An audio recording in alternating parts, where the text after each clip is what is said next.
Fala galera do sétimo, tranquilo? Aqui quem fala é o Alpha e bem-vindos a mais um vídeo. Bom, vamos lá gente, antes de mais nada, vamos iniciar hoje a segunda apostila, né? Que é do segundo bimestre. Então já arregaça aquele like lá pra mim e vamos nessa. Hoje vai ser até tranquilo que vamos falar sobre o diálogo, tá ok? Aqui vão ter textos que você vai precisar dar uma lida, né? Eu vou explicar o que é o diálogo, né? E alguns outros conceitos que vocês vão precisar. Em primeiro lugar, o diálogo é uma conversa que tem no meio de uma história, ok? Então você tem mais de um personagem conversando com o outro, claro. Enfim, uma história, ela faz parte do gênero narração, ok? A gente costuma dizer isso, que a narração, ela é claro que não é obrigado a narração ter diálogo, mas ela pode ter. Então, quando você tem diálogo, você vê uma narração, ok? Uma historinha. E aí pode ser ela contos ou qualquer outro tipo de texto. Não precisa ser, pode ser uma fábula, né?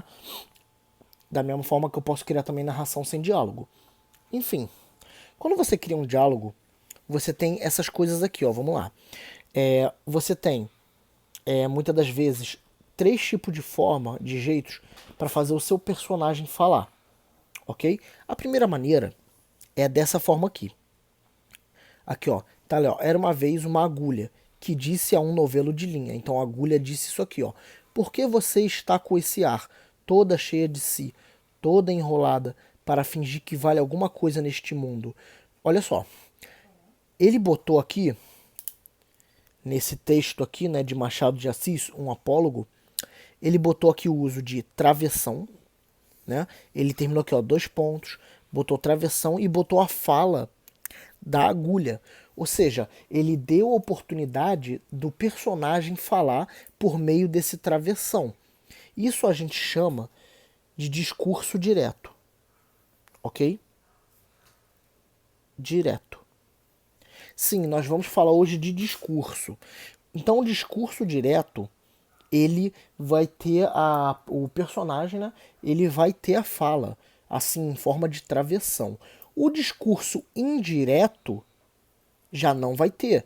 Vai aparecer, por exemplo, era uma vez uma agulha que disse para um novelo de lã, ou disse a um novelo de lã, né? Perguntou a um novelo de lã por que ele estava com todo esse ar cheia de si, enrolada, se era para fingir que vale alguma coisa no mundo. Ou seja, eu não dei a oportunidade do personagem falar. Eu, o narrador, aliás, o narrador, ele fala pelo personagem. Isso é o discurso indireto, ok?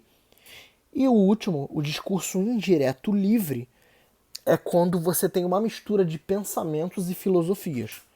Entendeu? Tipo assim, você tá falando lá, você mistura um pouco desse discurso indireto normal com o pensamento do narrador. Ele começa a, vamos dizer assim, filosofar um pouco, ele sai um pouco do nada da narração, ele sai um pouquinho da conversa lá para falar algumas outras coisas que ele acha interessante, entendeu? Sobre a história. É isso. E você tem aqui também a presença, gente, dos verbos dissende. O que seriam esses verbos dissende? Eles são muito usados no discurso direto. Por exemplo, aqui, deixe-me, senhora. Aí eu podia fazer o seguinte, se eu quisesse, né? Se o autor quisesse botar outro travessão e falou assim, ó, disse, né? Quem falou isso aqui foi a linha. O novelo, disse o novelo. Esse disse é o verbo dissende. São os verbos, então, que eles explicam o que a pessoa está fazendo, a pessoa do diálogo, do discurso está fazendo. Disse o novelo, perguntou o novelo, reclamou o novelo, esse tipo de coisa. Tá ok?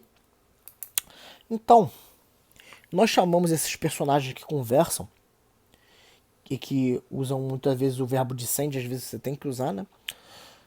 Para especificar o que está acontecendo, você vai ter os interlocutores. Os interlocutores, então, são quem? As pessoas dentro da escola, dentro da história, que conversam entre si, ok? Então é isso, tá? Aí aqui ele na outra página ele vai falando os tipos de discurso que eu já expliquei aqui para você, né? Do indireto livre e tudo mais, e até para passar de um para o outro, direto para o indireto. Aqui, ó, o direto tá aqui, ó, exemplo. Não devem fazer malcriadez, diz o padre às crianças da paróquia. Agora aqui, para indireto. O padre sempre dizia às crianças da paróquia que não deviam fazer malcriadez. Ou seja, você aqui no indireto você não dá liberdade pro cara falar, tá? Beleza. Ok. Então já já eu vou passar o exercício para vocês. Fiquem com Deus e até a próxima. Beijo do Sinistro.